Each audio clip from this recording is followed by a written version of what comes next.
Il n'y a aucune valeur dans la technologie, aucune valeur dans la finance, aucune valeur dans l'entrepreneuriat si tout cela n'est pas fondé sur de véritables bases humaines. Paolo Cironi dirige la recherche mondiale en banque et marché financier à l'Institut International Business Machines pour la valeur commerciale.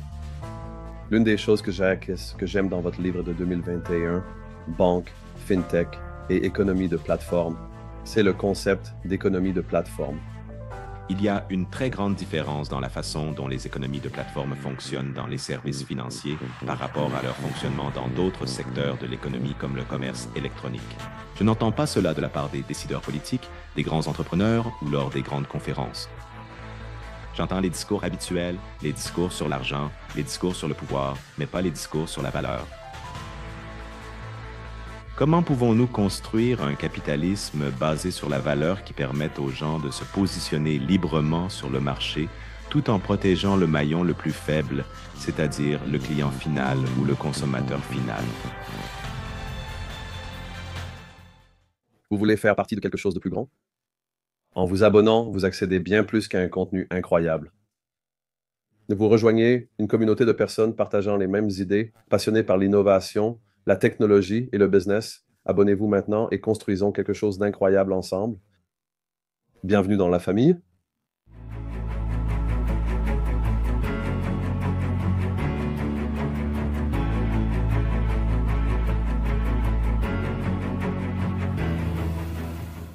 Bienvenue dans le podcast YouTube de Dinis Guarda.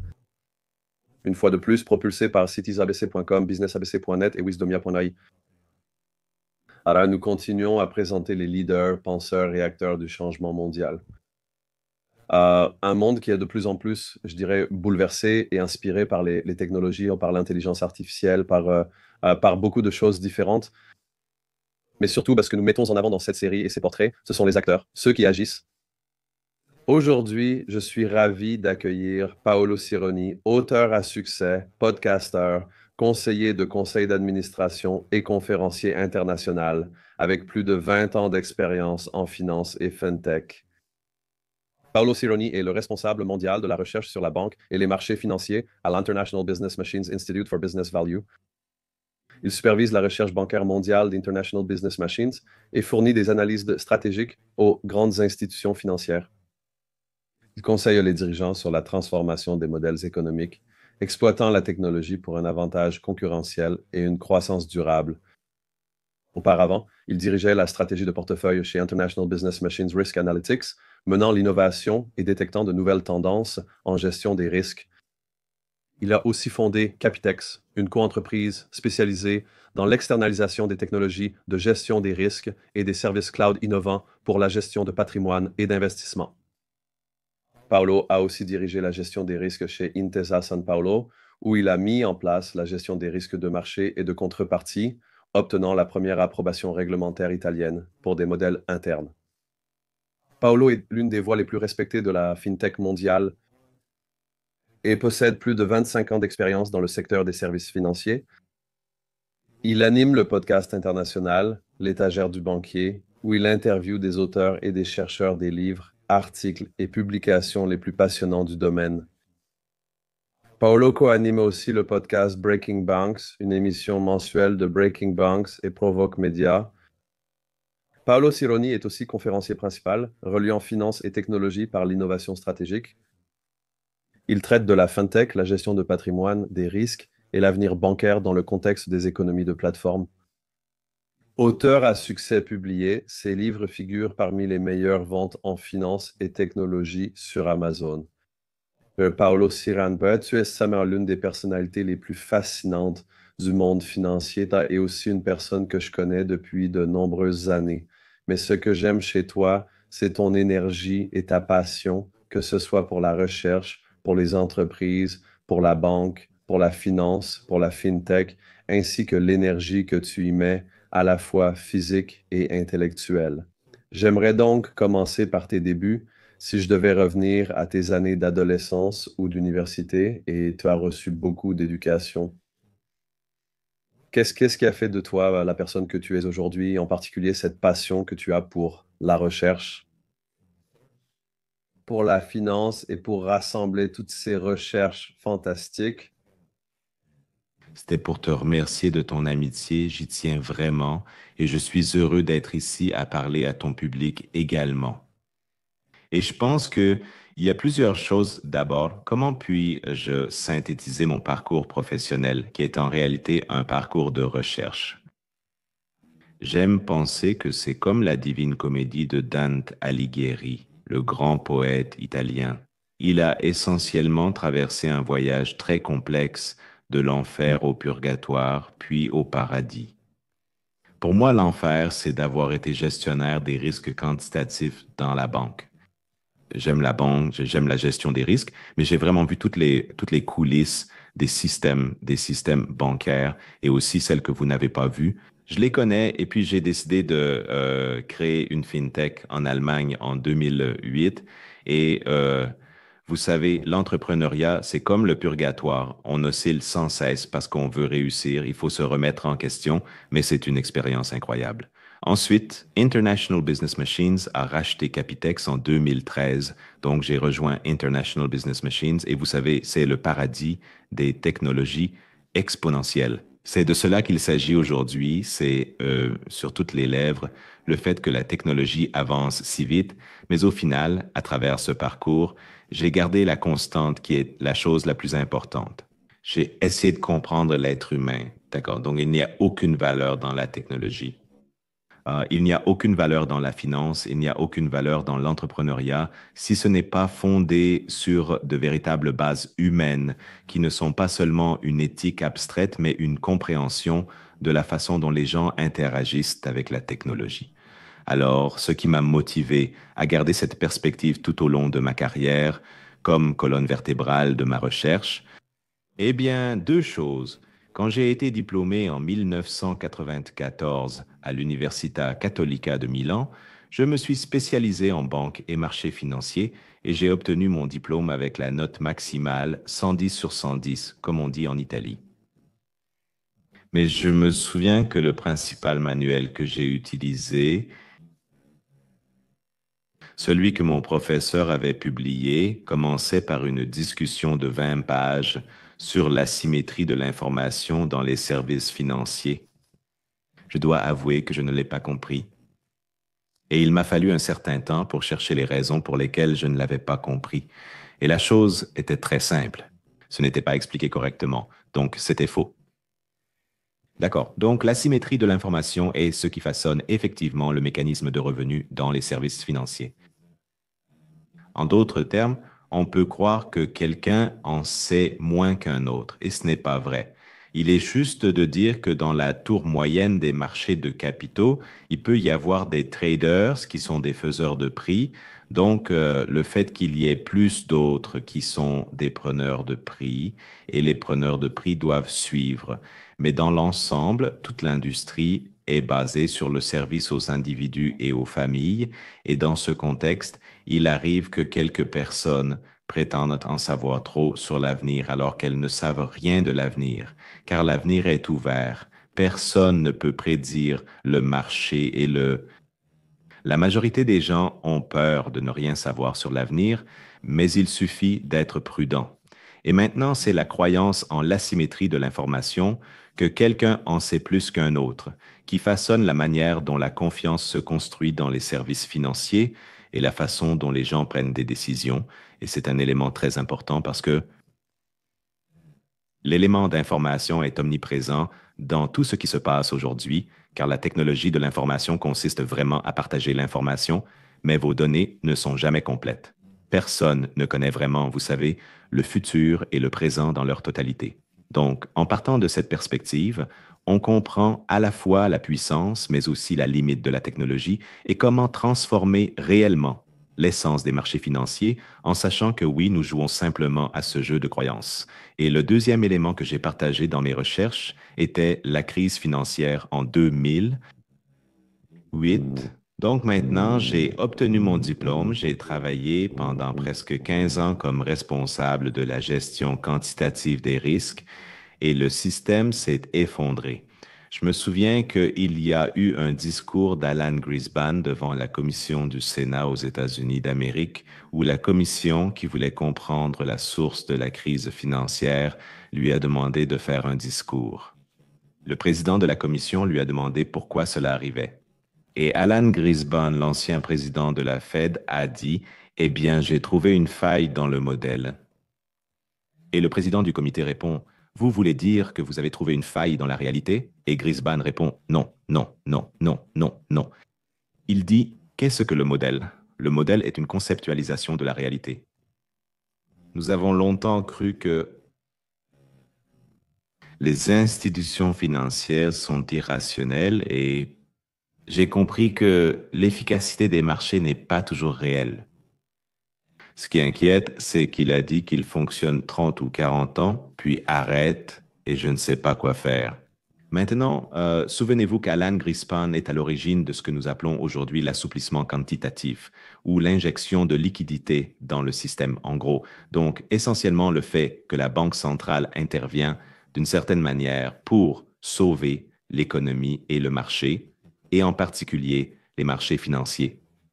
Il y a donc eu un moment de franchise radicale où il a essentiellement dit que ce que j'ai fait jusqu'à présent n'était peut-être pas correct parce que les fondations n'étaient pas bonnes. Donc, si vous lisez ma littérature, et je sais que beaucoup ont eu l'occasion de le faire, et je les remercie pour le temps qu'ils ont investi à lire mon travail, vous réalisez que ce sont les deux éléments, les deux grandes questions que je veux aborder. Donc, comment réaligner le concept de symétrie de l'information en termes de création de valeur pour les clients et comment corriger la faille du modèle de manière à ce que, grâce à la théorie positive, nous puissions redessiner les modèles économiques des institutions financières sur des bases plus solides afin que nous ne soyons pas confrontés à une nouvelle crise comme celle que nous avons connue en 2008. Et permettez-moi de dire que les fondations n'ont pas été réinitialisées après cela, donc nous pourrions peut-être y être confrontés à nouveau. Donc, vous avez une carrière qui s'étend sur environ 25 ans et au cours de votre parcours, vous avez touché à tous les domaines de la finance et de la technologie. Vous venez de mentionner quelques éléments concernant votre parcours, mais aussi beaucoup de relations entre la banque traditionnelle et le monde de la technologie et l'évolution qui a eu lieu dans ce domaine. Mais vous l'avez toujours fait avec une composante de recherche et une approche scientifique un peu académique aussi, mais toujours en réunissant ces éléments, ce qui est très important. Donc, si l'on regarde sur 25 ans, il y a eu une évolution massive dans l'industrie financière. L'industrie financière a toujours été en avance sur la société, notamment parce qu'il s'agit d'argent, surtout si l'on considère les 25 dernières années. Quels seraient, selon vous, les points forts dans le contexte de notre secteur financier? Des marchés. Je dirais que si vous comprenez l'asymétrie de l'information, vous comprenez comment la technologie essaie de transformer les services financiers et là où elle a réussi, mais aussi là où elle n'a pas encore réussi. Donc, la constante que j'ai trouvée, malheureusement, et j'espère pouvoir contribuer à changer cela, c'est que beaucoup de gens ne croyaient pas à l'essence de la technologie numérique. Disons que la technologie numérique a commencé à partir de 2008. Cela signifie la technologie mobile, d'accord? Ce téléphone que j'ai dans les mains. Maintenant, voici le message clé. Le mobile est une technologie de la demande. Qu'est-ce que cela signifie? Cela signifie que vous n'allez pas sur Amazon pour voir ce qui se passe, vous allez sur Amazon parce que vous voulez acheter un de mes livres. Alors, Amazon pourrait proposer Paolo Cironi International Business Machines, vendre des mainframes. Mais essentiellement, vous y allez avec une tâche spécifique, avec un objectif précis en tête, mais la plupart des revenus qui comptent dans les services financiers et ils deviennent de plus en plus pertinents, sont opérés à l'intérieur d'un écosystème orienté vers l'offre. Donc, essentiellement, une banque ou la plupart des banques sont des institutions orientées vers l'offre qui veulent s'appuyer sur une technologie axée sur la demande. Les deux choses ne vont pas forcément ensemble. Donc, Comprendre ces éléments est fondamental pour comprendre comment la technologie peut transformer les mécanismes par lesquels les institutions financières peuvent réussir à jouer leur rôle d'intermédiaire auprès des clients. Donc, en comprenant cela, vous voyez ce qui s'est passé au cours des au moins, je dirais, 15 dernières années d'innovation FinTech. Si une banque ou une institution financière est la combinaison de quatre grandes entités, une qui s'occupe des paiements, une du crédit, une des investissements et une de l'assurance, vous voyez que le paiement est la partie la plus symétrique de l'activité. Les gens peuvent, vous savez, utiliser le numérique pour faire quelque chose de manière assez autonome parce que la symétrie est assez faible. La symétrie de l'information dépend de l'incertitude du système, ce qui m'a conduit à ce que j'ai évoqué au début de notre échange. Il n'est pas surprenant que la plus grande licorne FinTech soit née dans les paiements, car il pouvait croître sur le volume malgré la banalisation des marges. Après les paiements en termes d'information assimilative, vient le crédit, qui reste assez faible en termes d'information assimilative parce que dans de nombreux cas, on peut obtenir de l'argent gratuitement, si on peut dire ça comme ça, n'est-ce pas? Donc, si vous utilisez des prêts non garantis pour intégrer des clients à une solution numérique, cela signifie que vous donnez de l'argent en quelque sorte gratuitement. D'accord, poussons cela à l'extrême. Donc, il n'est pas surprenant que les gens viennent et s'inscrivent eux-mêmes. Le problème, cependant, c'est que vous devez maîtriser le risque de crédit pour recycler, ce que Marco de Goldman Sachs n'a pas été capable de faire. Ils ont donc mal compris, en gros, les mécanismes à l'œuvre dans leur application, mais le paiement et le crédit sont plus symétriques, ou l'incertitude à laquelle vous faites face en tant que client parce que vous bénéficiez de la commodité de payer ou de recevoir de l'argent sur votre compte, dicte le fait que vous pouvez tirer parti du numérique. Donc, les technologies de paiement et de crédit pourraient croître plus rapidement que d'autres aspects de la banque. Mais ensuite, il y a l'investissement où vous m'envoyez de l'argent parce que je vais investir cet argent pour vous. Votre cerveau vous dit en quelque sorte, et fais attention. Es-tu certain que Paolo Tironi maîtrise la finance? Il travaille chez International Business Machine, donc précise-leur, comme nous venons de le faire, que j'ai géré les risques quantitatifs pendant 15 ans. J'ai une opinion assez positive sur la dynamique des marchés financiers.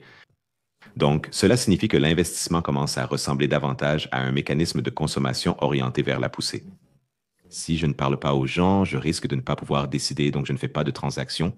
Et c'est la réalité de la majorité des clients particuliers avec lesquels les banques veulent servir d'intermédiaires. Il y a désormais plus d'incertitudes à gérer lors de la prise de décision. L'asymétrie d'informations, plus complexe et numérisée, a limité le succès des robots conseillers, contrairement aux sociétés de paiement. Ainsi, la technologie financière reste plus contrainte que la paytech. Enfin, l'assurance est un secteur très diversifié. Certains contrats obligatoires sont plus adaptés à la demande numérique, tandis que d'autres, comme l'assurance vie, restent très poussés. Si vous devez discuter avec quelqu'un du fait que vous avez besoin d'une assurance vie parce que vous pourriez mourir, vous voulez généralement avoir une conversation avec quelqu'un en qui vous avez confiance, avec une personne et non avec un robot ou un conseiller impersonnel. Certains aspects de l'assurance sont bien plus difficiles à numériser que d'autres, notamment comparés au crédit et à la paytech.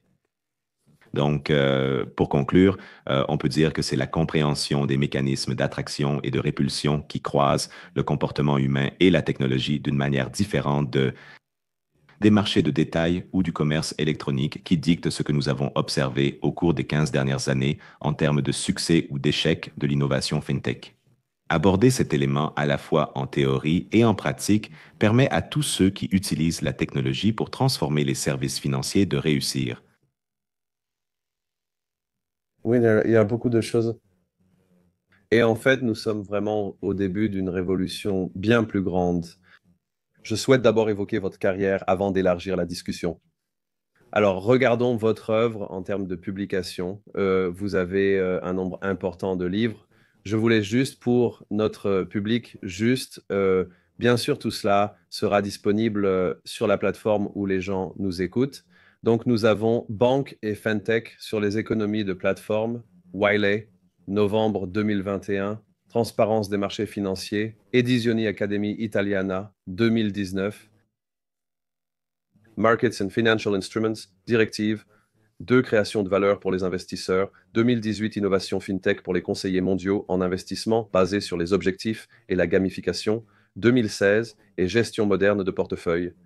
Markowitz à l'optimisation de scénarios probabilistes. Risk Books, 2015.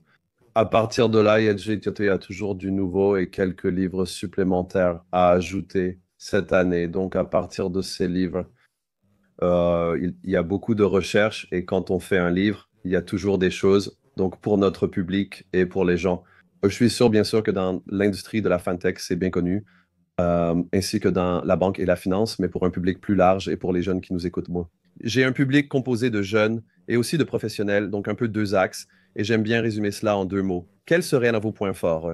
Et peut-être parler un peu, pas de tous, mais de certains que vous jugez plus pertinents et qui synthétisent bien votre vision, et ensuite, probablement, où vous aimeriez en mettre un ou deux davantage en avant. Eh bien, ils sont tous liés parce qu'ils font partie du même effort de recherche où j'ai commencé sous différents angles, menant à une conclusion similaire ou à un élément qui, en les combinant, construit l'image finale. Donc, le premier, c'est Finance quantitative. C'est un livre que j'adore et qui est, si vous voulez, l'essence de ma perspective innovante pendant mes années d'entrepreneuriat. Et c'est essentiellement sur la façon dont on crée un cadre qui nous permet de traiter le problème de utiliser la finance quantitative pour guider les décisions d'investissement sans fermer le système. J'ai une formule en forme fermée, quelque chose qui me dit la vérité, mais qui m'aide en tant qu'être humain à me rapporter au problème à travers des heuristiques. Donc, et si on fait une analyse, donc c'est un livre qui parle de probabilité et d'optimisation. Mais j'ai résolu le problème d'optimisation dans le livre simplement parce qu'on m'a dit qu'il fallait le faire si je voulais le vendre. Mais la vraie valeur, c'est le cadre qui permet d'apporter la finance quantitative dans la vie de tout le monde en des termes simples. En créant des scénarios et des visualisations qui vous aident à vous identifier aux problèmes, ce que vous verrez dans un instant est très important, car c'est en vous identifiant aux problèmes que vous devenez plus conscient et plus attentif à vos décisions. C'est finalement le lien direct avec la banque consciente évoquée dans mon dernier livre, Banque et FinTech ou Économie platine. Le deuxième livre, Innovation FinTech, est peut-être le plus sophistiqué des cinq. Donc, le mouvement FinTech commençait à cette époque, alors j'ai essayé de donner mon interprétation de ce qui se passait. Et l'accent sur les robots conseillers, le sous-titre est tiré de des robots conseillers à l'investissement basés sur les objectifs et à la gamification. Alors, j'ai commencé à souligner pourquoi, selon moi, l'état d'esprit dominant dans la wealth tech n'était pas correct, car la technologie n'était pas prête à remplacer l'individu, les relations entre les personnes et les banquiers qui reposent sur la croyance en la symétrie de l'information et donc sur la façon dont nous gérons l'incertitude fondamentale. Et je pense que c'était, vous savez, prémonitoire et que c'est exactement ce qui s'est passé sur le marché. Donc, les robots conseillers ont dû se transformer et la perspective basée sur les objectifs est celle qui essaie essentiellement de reconstruire des récits qui aident les institutions, dans un modèle hybride, à mieux justifier la valeur auprès des clients. Et le troisième livre est MiFID IE par Regeneration for Investors, qui traite de la régulation des marchés dans l'Union européenne, la Markets in Financial Instruments Directive IE. Mais comme l'Europe est l'endroit où beaucoup de régulations sont forgées et que ce sont des régulations très exigeantes, j'avais l'habitude de dire que la Markets in Financial Instruments Directive IE, c'est comme New York. Si vous y arrivez là-bas, vous y arriverez partout. Donc ce livre a été lu par beaucoup de gens à travers le monde, même en dehors de l'Union européenne. Il tente de répondre à la question sur le produit et ses frais en expliquant comment le produit justifie ses coûts. Donc quelle est la valeur pour l'argent? J'ai déjà demandé si Perrier, l'ancien président d'Amundi, le principal gestionnaire d'actifs en Europe, les 10 plus grands mondiaux, même question sur la scène principale du Paris FinTech Forum. J'ai demandé ce qui justifiait les frais. Il a répondu la relation, un élément de conseil transparent entre l'institution et le client. Et donc, au cœur de la régénération de MiFIDUVA pour les investisseurs, il y a la compréhension que Le pilier de la régulation ou l'esprit de la régulation dans l'esprit de la Commission européenne, était un élément de transparence. Ensuite, bien sûr, la régulation, c'est un animal complexe, c'est un compromis avec l'industrie et ce n'est jamais parfait. Mais l'essence de la Markets in Financial Instruments Directive M&E est la suivante. La transparence peut-elle aider à construire de meilleures relations? La littérature disait que c'est le cœur de l'intermédiation entre les institutions et les clients finaux. Et cela nous amène au quatrième livre. Donc, maintenant que j'ai étudié comment vraiment innover en finance quantitative à travers la probabilistique et l'optimisation, quelle est l'essence de l'intermédiation entre les institutions et les clients? C'est précisément là que l'industrie devient plus axée sur l'offre et que le client est moins orienté vers la demande. Et aussi, quelle est la réglementation autour de cela, de manière à ce que je puisse également aider les régulateurs à faire la bonne interprétation de ce qui est en jeu. J'ai pensé qu'il était temps de construire une théorie. Les théories sont importantes parce que si vous n'avez pas une bonne théorie, vous ne changez pas votre comportement. Maintenant, le changement qui se produit dans les services financiers, c'est comme si vous essayiez de produire de l'électricité avec une centrale nucléaire au lieu d'une centrale à charbon.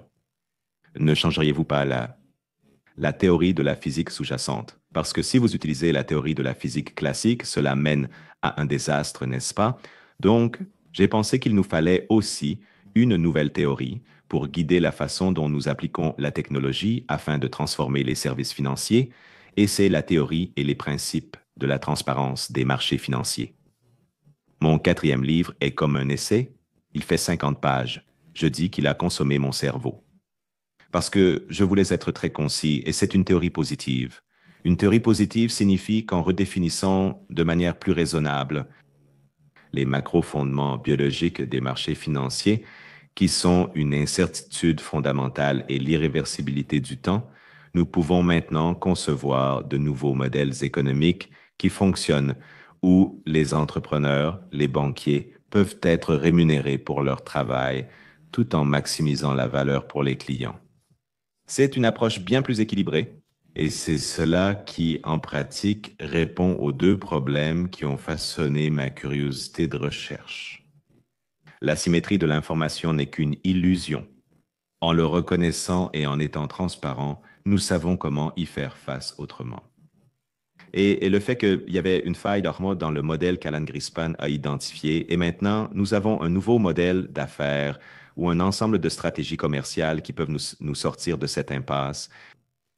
Et en faisant tout cela, je me suis dit, d'accord, maintenant, il est temps d'écrire sur les banques et la fintech dans les économies de plateforme, la banque contextuelle et la banque consciente qui s'appuie sur la littérature et la recherche précédente pour façonner et expliquer de manière très étayée et analytique, mais de façon accessible,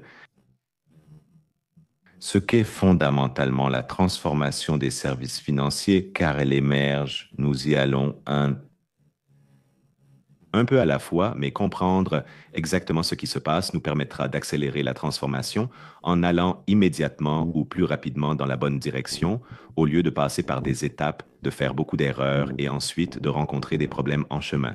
Et c'est, je pense, la raison pour laquelle les banques et les économies compactes de la fintech réussissent toutes, mais c'est aussi le livre bancaire le plus vendu sur Amazon ici et ailleurs, trimestre après trimestre. Et c'est un livre stratégique qui engage les présidents, directeurs généraux, les membres du conseil d'administration, les gestionnaires, les responsables du crédit. C'est un livre pour tous ceux qui veulent comprendre ce qui se passe réellement dans le secteur bancaire et les marchés financiers grâce à la technologie.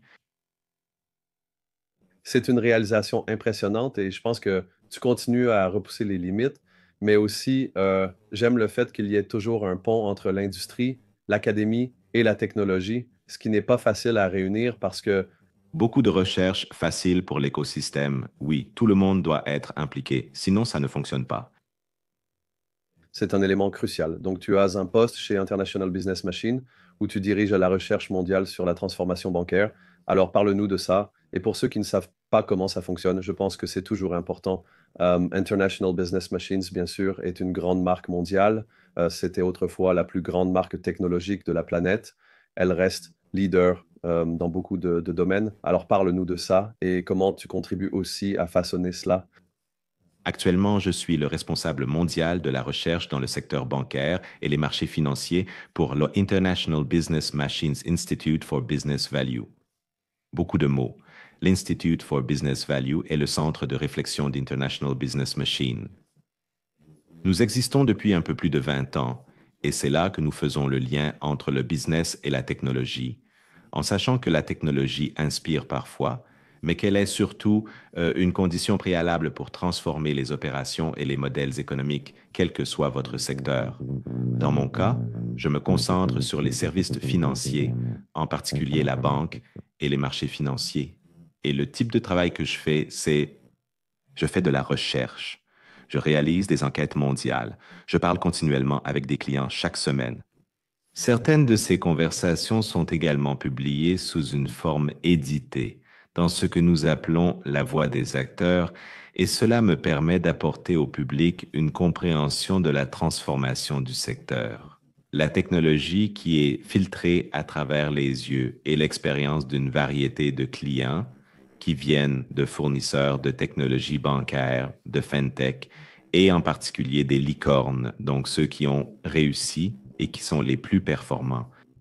Donc, cela rend le point de vue de International Business Machines unique, car il n'est pas seulement abstrait, mais il est ancré dans la réalité, dans ce qui se passe réellement.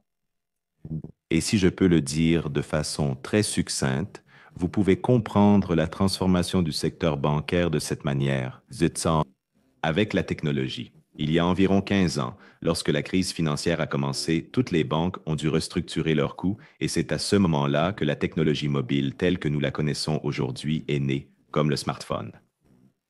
Donc, la numérisation signifiait essentiellement changer les fondations, donc les architectures des banques, comme passer d'un modèle totalement sur site à des services cloud, ce qui a correspondu à la disparition des agences, donc à la fermeture des agences, et donc à leur transfert sur une application mobile. C'était donc principalement une numérisation pure et simple, n'est-ce pas? Donc, une technologie pure sans vraiment changer beaucoup d'aspects de l'intermédiation avec les clients. Et puis, les banques se sont rendues compte, bien sûr, que cela ne suffisait pas, donc elles ont dû changer la façon d'engager les clients. C'est à ce moment-là qu'elles ont commencé à investir dans la personnalisation. Donc, rendre l'application mobile ou la conversation numérique plus affinée et personnalisée. Cela signifie investir dans l'apprentissage automatique et l'intelligence artificielle. Mais même dans le cas où les banques apprennent, cela ne suffit pas pour transférer l'économie des agences et des relations personnelles vers les applications numériques. Il doit se passer autre chose. Nous en arrivons à ces dernières années, car si l'intelligence artificielle générative est connue pour une chose, c'est la langue. Nous entrons donc dans une période d'investissement dans la communication. Vous voyez donc que nous avons eu les années qui continuent encore de la numérisation des essais. Donc, les architectures, puis les investissements dans la personnalisation avec l'intelligence artificielle, l'apprentissage automatique et maintenant les investissements dans tous les aspects de la communication avec l'intelligence artificielle générative. Mais il y a autre chose qui émerge un peu en ce moment. C'est une quatrième phase qui est la plateformisation des services financiers. Et cela signifie comment engager efficacement les clients dans le parcours des différentes industries ou comment, si vous êtes assez ambitieux, orchestrer ces parcours dans des secteurs non bancaires et intégrer la banque dans ce type de modèle d'engagement. Donc, les premières phases, qui sont toujours présentes avec des intensités différentes, sont la digitalisation, la personnalisation de la communication et la plateformisation croissante. Et c'est essentiellement comme ça que j'oriente mes recherches ici. J'essaie de comprendre ces quatre éléments, comment ils s'entrecroisent et comment ils évoluent en intensité selon les années, les avancées technologiques, la capacité de l'industrie et l'écosystème FinTech afin de comprendre et de trouver les solutions les plus appropriées pour répondre aux différents aspects. Oui. C'est vraiment très impressionnant, mais aussi, ce qui m'intéresse, c'est toujours d'apporter dans la série la question de comment on peut créer de l'innovation et parler d'innovation tout en gardant les pieds sur terre. Donc, cela m'amène à l'un des questions autour de l'un des, je pense, éléments clés dans vos recherches, mais aussi de ce qui est probablement le plus important dans l'industrie financière en général. Donc, l'importance de la gestion des risques. Nous sommes dans un moment très complexe, car bien sûr, nous avons probablement la technologie la plus avancée de l'histoire de l'humanité et nos services financiers, je veux dire, la COVID-19 a surtout prouvé que l'économie pouvait même fonctionner avec une grande partie de la population mondiale travaillant à domicile. Et cela était en partie grâce à nos systèmes financiers et à la technologie qui les entoure. Mais lorsqu'il s'agit de gestion des risques, nous faisons également face à une énorme quantité de risques liés pour nous en tant que gestion des risques associés au marché de capitaux. Mais cela concerne la gestion des risques en matière de cybersécurité et bien sûr, il y a toute l'intégration avec l'intelligence artificielle. Je dirais qu'il y a beaucoup de questions liées aux variations autour de l'identité et de la dette et de nombreux autres aspects différents.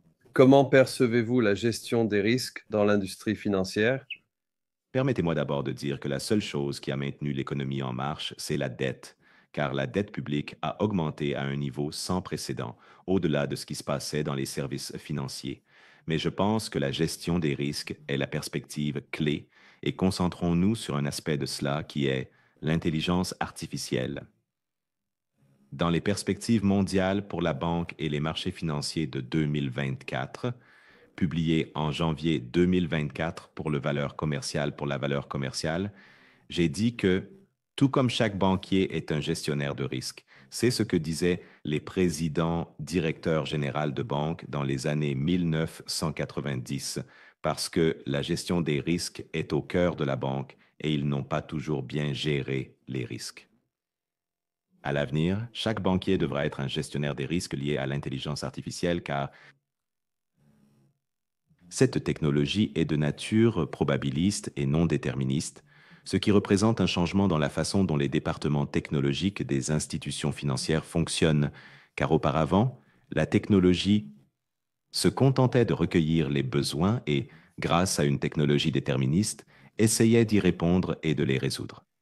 Le seul domaine dans la banque où il y avait des approches plus probabilistes, comme l'analytique, c'était la salle des marchés et la tour d'ivoire des départements de gestion des risques. Mais aujourd'hui, il y a beaucoup de data scientists et de développeurs de modèles au sein du bureau du chef analyste économique qui s'occupent de leurs analyses probabilistes, ce qui est simplifié par l'intelligence artificielle générative et ensuite amplifié par l'intelligence artificielle agentique. Et ils n'ont pas nécessairement toute l'expérience que nous avons acquise au cours des 20 dernières années à travers la crise financière sur ce que cela signifie de mal gérer une technologie de type probabiliste. Donc, je parlais au président directeur général mondial d'une très grande institution, l'une des 5 ou 10 plus grandes au monde, il y a quelques mois. Et à la question, qu'est-ce qui empêche votre institution de déployer l'intelligence artificielle à grande échelle dans toute l'entreprise? Sa réponse était claire. Il a dit, le Chief Risk Officer, le directeur des risques, pas parce que je n'aime pas ce type, mais parce qu'il dit oui, j'ai toute une variété de cas d'utilisation pour l'application de l'intelligence artificielle devant moi. Certains sont en production, d'autres prêts à lancer. Et beaucoup d'entre eux sont multimodaux entre l'apprentissage automatique et l'intelligence artificielle générative. De nombreux modèles d'intelligence artificielle générative deviennent vite obsolètes. Sur les pages International Business Machines, The Camp, section What's Next, des statistiques montrent qu'ils le sont en 3 à 6 mois. Mais pour nous, il faut environ 9 mois pour valider un modèle pour sa gestion. Et cela ne veut pas forcément dire que nous avons toutes les fonctions de contrôle en place. Donc la question est comment réorganiser notre façon de travailler en termes de plateforme pour le développement et la production, ainsi que les compétences, les personnes et l'organisation qui s'en occupent, de manière à ce que nous soyons plus en phase avec le cycle de vie de la technologie, car le cycle de vie de la technologie est très rapide et la technologie déterministe a tendance à rester. La technologie évolue, le modèle change et valider le modèle ne suffit pas toujours. Vous êtes responsable de la gestion des risques, car le lieu d'application peut modifier le comportement final du modèle. Donc, il y a une raison pour laquelle, pour moi, le secret pour déployer l'intelligence artificielle à grande échelle dans l'entreprise, c'est d'avoir une nouvelle interprétation de la gestion des risques, d'accord, pour ces analyses, ce qui implique un changement organisationnel ainsi qu'une reconsidération de la nature des plateformes utilisées par les équipes technologiques pour résoudre le problème. Et je vais vous donner un exemple concret pour que, je l'espère, vous compreniez bien cela, ainsi que le public. Imaginez simplement le processus de gestion des investissements. C'est donc basé sur un récit qui définit essentiellement les campagnes marketing. Donc, le responsable du compte de résultats apprend qu'il y a une nouvelle pop star et que la pop star vivait au Pérou. Donc, je donne juste un exemple idiot, d'accord? Donc, il se dit que beaucoup de gens aimeraient acheter des actions péruviennes parce que, vous savez, maintenant, ils se connectent à un élément émotionnel. Alors, il organise une réunion matinale, il raconte à toutes les personnes dans les différentes agences ou à ceux qui parlent aux clients que c'est une bonne histoire, que les gens pourraient être enclins à avoir cette conversation. Je sais que les gens sont imparfaits, mais le système s'ajustera presque immédiatement. D'accord, les gens communiquent différemment. Imaginez maintenant utiliser un système énergétique de bout en bout pour gérer les clients lors des conseils, ce qui n'est pas encore fait, mais c'est pour stimuler votre imagination. Donc, lorsque vous changez de stratégie devant un client, ce professionnel devra parler à un programmeur et le programmeur devra comprendre la stratégie commerciale. Et ensuite, ils devront l'intégrer dans le système pour s'assurer que le système est ajusté afin de correspondre à la stratégie commerciale. Ensuite, ils doivent le tester puis le déployer en production, ce qui prend plus d'une demi-heure. Aujourd'hui, cela prend plus d'une demi-heure et, une fois fait, la stratégie commerciale a déjà évolué. Donc, tous ces éléments sont ceux qui nous empêchent d'établir ce lien entre les deux, que les personnes du métier s'approprient l'élément technologique ou même de redéfinir comment les personnes du métier s'approprient l'élément technologique de façon à savoir qu'elles peuvent le gérer en termes de risque et le contrôler. D'accord? Et donc, l'ingrédient secret ici, l'élément qui permettra que cela se produise, c'est d'intégrer la perspective de gestion des risques à l'intérieur du système, donc de déplacer cela en amont, de le faire vivre et respirer techniquement, d'une manière que l'entreprise puisse gérer sous un cadre de contrôle et de protection. Et donc, maintenant, je veux passer à cela et continuer. L'une des choses que tu as faites, c'est que tu as aussi été entrepreneur et que tu as fait beaucoup de choses différentes. Alors, parlons de ça. Capitex, parle-nous de l'entreprise que tu as fondée. Capitex, c'était une co-entreprise créée essentiellement pour externaliser la technologie de gestion des risques d'une banque privée en Allemagne, puis utiliser ces bases pour innover dans le domaine de la gestion de patrimoine. Et la raison, c'est que comme j'ai travaillé aussi longtemps dans la gestion des risques, quand j'ai vu la crise financière arriver et commencer, j'ai pensé que l'économie du secteur bancaire allait changer en conséquence, et cela est particulièrement évident en Europe lorsque les taux d'intérêt sont devenus négatifs et que, si vous voulez, quelques activités sont devenues plus pertinentes pour façonner le rapport annuel de nombreuses institutions sur le continent. Donc, c'était essentiellement le changement que je voulais saisir et ce changement est bien expliqué dans un article de la Banque centrale européenne qui a été publié, je pense, il y a 4 ou 5 ans, non, il y a 5 ans, parce que je l'ai cité dans le livre qui s'intitule Information financière et technologie, ce qui est vendu et ce qui est nouveau. Donc, ce que dit la Banque centrale européenne, c'est qu'en particulier, en regardant les marchés européens, mais cela s'applique partout dans le monde, les banques exercent un pouvoir de marché si elles excellent dans l'information et la communication.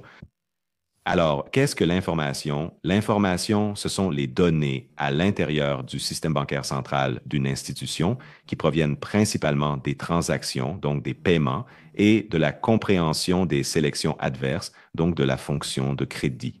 Et ce que la Banque centrale européenne disait à l'époque, c'est que, étant donné le niveau bas, voire négatif, des taux d'intérêt et la transformation des conditions économiques globales, les conditions microéconomiques autour des institutions financières, rendent très difficile pour les banques de générer de la valeur pour les actionnaires avec la fonction de crédit, avec l'information.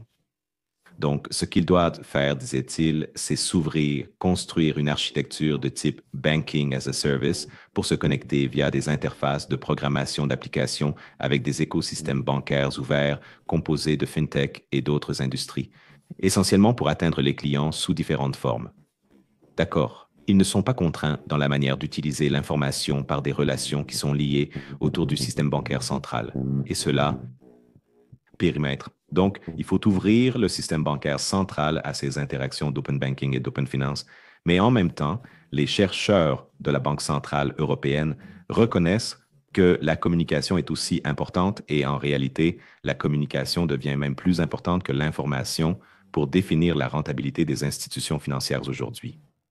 Qu'est-ce que la communication? C'est moi, toi, une interface humaine.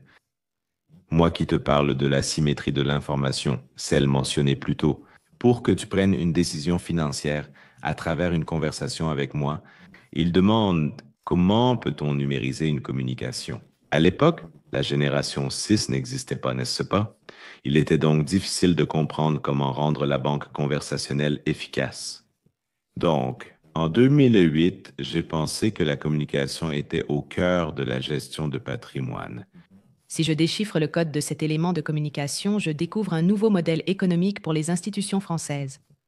Donc, Capitex voulait créer finalement une solution technique qui transformerait la façon dont les banques de détail s'adressent aux commerçants, tandis que les banquiers privés et de clientèle aisée ciblent les plus fortunés. Et en ouvrant le cadre de référence de la finance quantitative, de manière à ce que les gens puissent parler entre eux sur la base d'éléments plus systématisés de connaissances, afin qu'ils puissent tous s'aider à s'élever dans une conversation de façon systématique, parce que le problème, c'est comment on fait évoluer, d'accord, la communication et la conversation, tout en gardant un niveau transparent de cet élément de communication. Et donc, c'était ça l'essence de Capitex. Donc, pour continuer là-dessus, et tu en as déjà parlé en partie, je voudrais aborder ce point. Donc, l'un de tes domaines de recherche est les cadres réglementaires, et cela, ça a un impact sur la finance. Actuellement, la finance évolue à différents rythmes. L'innovation domine certains secteurs, tandis qu'en Europe et chez nous, elle est moindre. Par ailleurs, la géopolitique présente aussi de nombreuses différences. En fait, ces derniers mois, les choses de pièces deviennent plus compliquées. Alors, comment vois-tu les cadres réglementaires actuels comme MiFID, II et leur impact sur les marchés financiers, ainsi qu'avec tout ce qui se passe? J'ai donc eu l'occasion de discuter avec de nombreux régulateurs dans le cadre de ces fonctions en particulier. Par exemple, la Commission européenne m'a même invité à présenter mes travaux. C'est l'un des points essentiels, car il faut d'abord revenir à la régulation fondamentale, parce que je ne suis pas sûr que nous utilisions la régulation de la bonne manière. Et ce n'est la faute de personne, n'est-ce pas? Mais c'est une compréhension que les régulateurs, les décideurs politiques et les dirigeants de l'industrie doivent avoir. La régulation a imité la façon dont l'industrie a été créée. L'industrie s'est formée autour des produits. La régulation a tenté de suivre les mécanismes de livraison des produits et même aujourd'hui, cela reste le cas avec les technologies. Les technologies concernent des éléments précis, elles suivent donc ces éléments. Mais une chose que j'ai apprise, que le responsable de la régulation d'un des organismes européens a discuté avec moi il y a des années, c'est que peut-être la régulation pose la mauvaise question aux institutions. Donc, les institutions seront toujours plus dynamiques et innovantes que les régulateurs ne peuvent l'être par définition, à cause des budgets, n'est-ce pas? À cause des ressources. La FinTech a fortement accéléré ce phénomène, rendant le changement fulgurant. Mais si vous revenez à l'époque où l'innovation financière concernait surtout les produits et les rendements, comme la titrisation et les dérivés, ainsi, les régulateurs demandaient à l'industrie de démontrer qu'un produit est adapté à un client. Et comme le produit évoluait, ils devaient réinventer la façon de créer des règles pour ce nouveau produit, pour les nouvelles spécificités de l'innovation financière, et ils étaient toujours à la traîne. Mais la vraie question que les régulateurs devaient se poser est différente. La vraie question était plus simple, mais aussi plus difficile, car la simplicité est parfois difficile. La question aurait été, pouvez-vous démontrer que le client a compris ce qu'il achète parce qu'il ne s'agit pas de savoir si le Bitcoin est bon ou mauvais en termes abstraits? Si vous comprenez ce que c'est et que vous voulez jouer le jeu, faites-le, mais seulement si vous comprenez ce que c'est, d'accord? Vous prenez votre propre risque en toute conscience de mettre 100% de votre argent dans ce pari, d'accord? Sinon, vous pourriez juste lui faire craindre de manquer une opportunité. Donc, l'essence, la nature de la régulation, c'est essentiellement, quand elle est conçue pour protéger le consommateur, de s'assurer que toute personne qui est en position de force dans la relation démontre qu'elle n'abuse pas de ses standards fiduciaires. Donc, au final, le client comprend, n'est-ce pas? Et le problème de cette compréhension, c'est que, encore une fois, c'est une industrie où peu de gens prétendent en savoir trop sur l'avenir. Ils ne savent rien. La majorité des gens pensent qu'ils ne savent rien sur l'avenir. Ils devraient savoir qu'il faut être prudent. Donc, en partant du fait que l'incertitude fondamentale est la structure du marché, la banque va positionner la conversation avec le client de manière à pouvoir dire ouvertement, je ne sais vraiment rien sur l'avenir, mais je suis là pour discuter avec vous dans ce cas afin que nous ayons une conversation honnête sur ce qui peut se passer. Puis, il positionne essentiellement tout ce qui arrive en termes de processus de prise de décision des individus et à travers les écosystèmes. Vous savez, toute l'interaction de l'écosystème. Donc maintenant, mon travail dans la recherche et la régulation a donc été dicté par ces éléments fondamentaux dont la régulation doit se souvenir de manière à briser les silos dans lesquels elle se confine. Et le silo, c'est qu'il y a toujours un client. Ce client prend un crédit immobilier, il investit en actions, il veut des cryptos, il a besoin d'un contrat d'assurance, mais nous avons une régulation pour les cryptos, une régulation pour les contrats d'assurance, une régulation pour les crédits immobiliers, vous savez, une régulation pour les fonds négociés en bourse. Et ensuite, on parle de centricité client alors qu'il n'y a qu'un seul client. Donc, nous devons vraiment repenser la régulation depuis le début d'une manière qui corresponde à l'objectif que nous voulons atteindre dans la transformation des services financiers en plaçant le client au centre alors que nous continuons à mettre le produit au centre. Je sais que c'est plus facile comme ça parce qu'on peut identifier plus clairement les éléments de contrôle, mais cela va à l'encontre de l'objectif. Il y a beaucoup de choses là-dedans.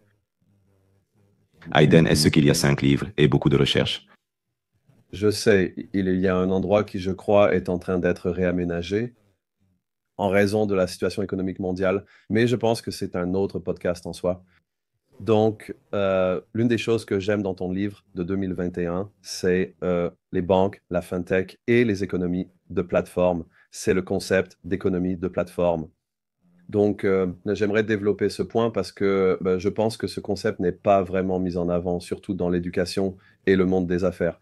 Parce qu'au final, si on regarde les marchés financiers et les Magic Seven de Wall Street ou des marchés de capitaux, on a par exemple Apple, Microsoft, Nvidia, District, Google, Alphabet, et puis tous les autres.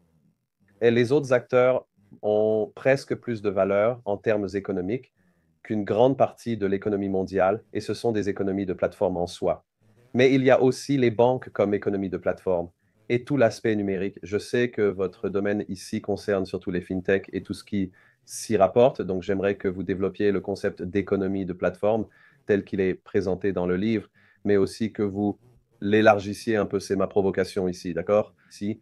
Alors, l'économie de plateforme est évidente. Amazon est la plateforme ou une place de marché qui fonctionne ainsi, mais il y a une très grande différence dans la façon dont les économies de plateforme fonctionnent dans les services financiers par rapport à leur fonctionnement dans d'autres secteurs de l'économie comme le commerce électronique. Mon objectif a essentiellement été de prendre une théorie des plateformes et de la façonner de manière à ce qu'elle soit applicable à la transformation des services financiers. Et encore une fois, j'avais besoin de la théorie de la transparence du marché financier pour le faire. Donc, essentiellement, la finance des marchés de plateformes qui fondent mes travaux sur les banques et la fintech dans l'économie des plateformes est une théorie de la banque et des écosystèmes ouverts. Donc, c'est une théorie des dynamiques économiques, d'accord? Les marchés financiers sont un grand élément des dynamiques économiques. Et il est intéressant de noter que j'ai lancé la théorie et les principes de la transparence des marchés financiers en 2019 lors du Forum économique mondial à Davos, lors de l'un des événements de Davos. Mais la semaine précédente, j'avais été invité à présenter le livre lors d'une conférence à Hangzhou en Chine. Hangzhou est la paradis sur Terre, comme Marco Polo l'a défini. C'est un lac magnifique, pas aussi beau que le lac de Côme, je dirais. Je suis italien, mais c'est un très beau paysage. Et je leur ai demandé pourquoi ils m'avaient invité pour leur présentation. Maintenant, un de mes livres est aussi traduit en chinois. J'ai travaillé avec des institutions chinoises depuis 1999 lors d'une mission de la Banque mondiale. Donc, je ne dirais pas que je suis connu sur le marché, mais je suis connu et je connais le marché. Et ils ont invité 20 personnes du monde entier, des architectes, des ingénieurs, moi-même. Et ils ont dit que la Chine était au début de la prochaine année d'ouverture, la prochaine phase d'ouverture. Les 20 premières années allaient jusqu'à l'Organisation mondiale du commerce. Les 20 années suivantes, après l'Organisation mondiale du commerce, ont duré jusqu'en 2019-2020. Et maintenant, nous sommes dans la troisième phase. Ils ont affirmé que nous sommes pris entre le capitalisme et le communisme et devons redéfinir la valeur qui sous-tend notre plateforme économique, financière et sociétale. Et comme ma finance des marchés de plateforme est une axiologie, elle parle de la définition de la valeur et dit que si vous ne définissez pas la valeur, vous ne pouvez pas digitaliser la valeur. Nous voulons en discuter. Maintenant, je ne sais pas ce qui se passe ensuite parce que je ne parle pas chinois, mais je trouve cela très intéressant parce qu'ils ont compris qu'il faut vraiment concevoir les dynamiques de l'économie et de la société en termes de plateforme. La société est une plateforme, la politique est une plateforme, les marchés financiers sont une plateforme, n'est-ce pas? L'économie est une plateforme. Je dois dire que ce genre de conversation est plus rare dans le monde occidental. Donc, les gens ont tendance à être beaucoup plus linéaires dans leur façon de penser, d'accord? Peut-être que c'est la façon américaine de faire les choses. Maintenant, je sais que les plateformes, comme je l'ai dit, sont apparues dans le monde et elles ont surpris tout le monde, les réseaux sociaux, n'est-ce pas, Amazon? Mais malgré tout, il manquait une conceptualisation pour comprendre comment cela croisait réellement la transformation de l'économie. Et je crois que cela peut se produire à travers les marchés financiers pour nous amener à un niveau supérieur où nous abordons également certaines des lacunes du capitalisme qui est maintenant dominé par le financiarisme, ce qui est un problème en soi, n'est-ce pas? Donc maintenant, le monde financier est plus grand que le monde de l'économie réelle et cela a des conséquences indésirables. Donc, l'économie de la sécurité bancaire et de la compatibilité essaie essentiellement de relier ces points de cette manière en comprenant comment, en utilisant des esthétiques conséquentes qui sont dictées par la régulation, on peut créer des effets de réseau positifs, des éléments qui, de manière ascendante, transforment l'interaction de tout un écosystème. Maintenant, il est difficile pour quiconque de changer un système complexe. Imposer des règles de manière descendante peut casser le système. Vous ne pouvez pas vous attendre à ce que cela se produise spontanément de bas en haut, car il y a de nombreuses contraintes qui sont aussi des régulations. Donc, c'est un équilibre délicat. Repenser le rôle des décideurs politiques dans la régulation en privilégiant transparence et identification des éléments structurant le système selon une éthique conséquentialiste. Des effets de réseau positifs modifient la manière dont les gens vendent, transformant le système et redéfinissant la valeur. Ma question, comment bâtir un capitalisme fondé sur la valeur qui permette aux gens de se positionner librement sur le marché tout en protégeant le maillon le plus faible, c'est-à-dire le client final de détail ou le consommateur final. Et cela, en essence, c'est ce que l'économie des plateformes fintech bancaires cherche à atteindre avec des stratégies de plateformes bancaires contextuelles et des stratégies de plateformes bancaires conscientes, où c'est ma contribution à ce défi. C'est une contribution importante et plus importante que jamais, je dirais. Donc, choisir le suivant. Donc, l'une des choses de ce qui est assez unique chez toi, et je vais essayer d'être synthétique là-dessus, c'est qu'en tant que podcasteur, mais aussi chercheur, personnalité et conférencier, tu engages beaucoup avec des auteurs et des leaders d'opinion. En même temps, nous discutons de l'avenir de la finance, des technologies fintech et de ce qui est essentiel autour de la division entre l'innovation financière et les systèmes financiers traditionnels. J'aimerais voir, à partir des discussions de tes propres idées et des autres conversations que tu as. Comment pouvons-nous créer des systèmes financiers plus inclusifs qui, au final, intègrent toute l'innovation et toute la tradition? Et tu travailles aussi avec beaucoup de banques. Mais l'une des choses ce que je ressens, c'est que la fracture numérique en termes de système financier est encore très importante et nous parlons de différences géographiques, technologiques à de nombreux niveaux. Comment vois-tu cela? Eh bien, c'est un défi important, vraiment un défi. Et je pense que beaucoup ont mal compris la nature de ce défi. Je deviens toujours un peu mal à l'aise quand j'entends des mots comme démocratisation des services financiers, parce que, comme je l'ai dit auparavant, la valeur doit être définie. Et la valeur ne réside pas dans l'accès aux opportunités d'investissement, parce que si vous ne comprenez pas ce que vous faites, vous créez plus de dégâts que de bénéfices. Vous voulez simplement vendre à plus de gens. Le défi, c'est comment aider les gens à comprendre ce qu'ils doivent faire, d'accord, lorsqu'ils consomment des services financiers, puis leur rendre cela accessible à travers un élément de compréhension. Donc, la définition d'une plateforme consiste toujours à éliminer une friction, d'accord? Et lorsque vous éliminez la friction dans la façon dont deux personnes interagissent, elles sont incitées à avoir cette interaction avec vous plutôt qu'avec quelqu'un d'autre. Alors, laissez-moi vous expliquer comment cela fonctionne et comment ils se réconcilient. Donc, dans les banques, si vous prenez beaucoup d'économies, il y a ces deux stratégies dans le cadran de l'innovation bancaire appelée la banque contextuelle. Stratégie de plateforme et stratégie de banque consciente. Quelle est la définition de la banque contextuelle? C'est l'opportunité d'éliminer la friction de l'écosystème, donc de rendre les choses plus rapides, d'accord, plus fluides. C'est ce qui rend la banque contextualisée. Cela signifie intégré, invisible, n'est-ce pas?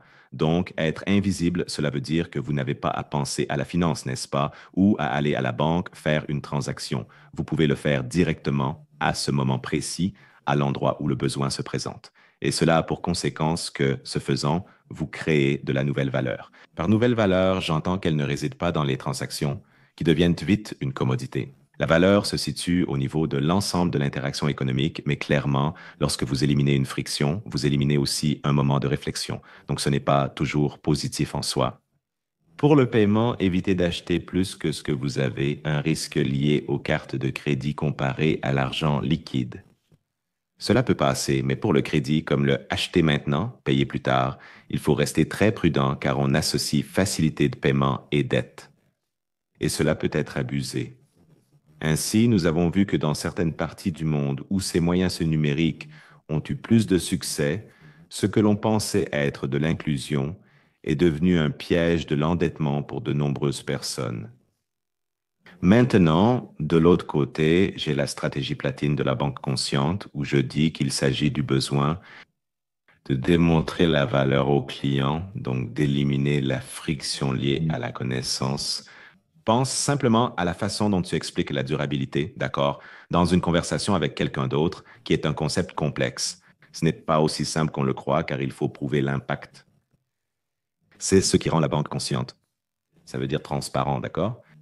C'est visible, mais doit l'être de façon transparente. Et cela révèle une valeur cachée. Qu'est-ce que la valeur cachée? C'est la valeur de la relation. Elle est cachée par le fait que si vous jouez sur l'asymétrie de l'information et faites semblant de savoir alors que les autres ne savent pas, alors qu'en réalité vous ne savez pas non plus ce que l'avenir réserve, vous ne créez pas de valeur. Mais au lieu de cela, être humble et sobre en disant « Moi non plus, je ne sais pas ce que l'avenir nous réserve, mais je suis ici, bien structuré, pour avoir une conversation avec vous. Donc, qu'ensemble, n'est-ce pas, nous pouvons prendre une décision en toute conscience et il faut vraiment que vous vous impliquiez. C'est complexe, d'où la nécessité de la technologie. Générer de la valeur n'est pas simple. Voici les deux éléments. À la fin, il faut que ça se croise, n'est-ce pas? Donc, éliminer la friction des connaissances signifie, en quelque sorte, ajouter une conversation qui est une friction, un élément qui est contre-intuitif, mais c'est ainsi que l'on augmente la conscience. Éliminer la friction de l'écosystème signifie que cela doit être accessible, n'est-ce pas, à faible coût pour tout le monde. Et donc, c'est ce qui se passe à l'intersection entre les deux, comment utiliser la technologie pour rendre ces éléments de valeur plus accessibles, donc en augmentant la conscience d'un individu.